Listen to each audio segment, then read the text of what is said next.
Hello বন্ধুরা, তোমাদের সকলকে স্বাগত জানাই বিথিসাস কুজি লাইফে। আজকের পরিবেশনে রয়েছে একদম রেস্টুরেন্ট স্টাইলে বানানো কড়াই পনির। একবার দেখে নাও রেসিপিটা, অনেক টাকা বেঁচে যাবে।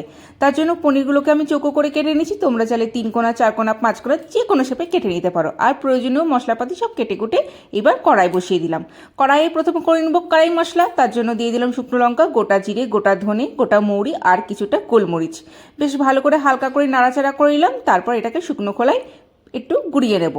তারপর আবারও কড়াই বসিয়ে তাতে দিয়ে দিলাম 1 চামচ ঘি। পনিরগুলোকে ভেজে নিতে হবে, হালকা করে ভাজবো কিন্তু খুব বেশি ভাজবো না।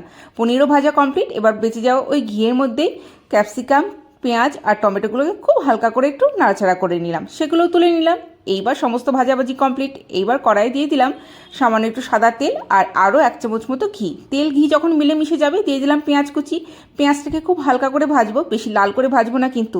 তারপর দিয়ে দিলাম করে রাখা আদা, রসুন, কাঁচা লঙ্কা আর টমেটোর পেস্ট। ভালো মতন কষিয়ে নিলাম। কিছু গুঁড়ো মশলা যেমন লবণ, হলুদ, চিনি প্রয়োজন মতো, আর সামান্য একটু গরম মশলার গুঁড়ো, আর সামান্য একটু কাশ্মীর লঙ্কার গুঁড়ো, আর ওই যে কড়াই মশলা করে রেখেছিলাম সেটাকে দিয়ে দিলাম।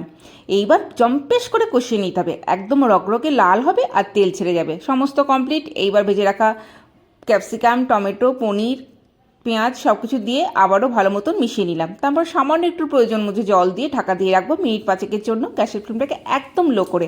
ব্যাস ঢাকনা খুলে নিলে রেডি কড়াই পনির। একবার বানিও আর জানিও কেমন লাগলো। যে কোনো রুটি, পরোটা, নানের সঙ্গে জাস্ট জমে যাবে।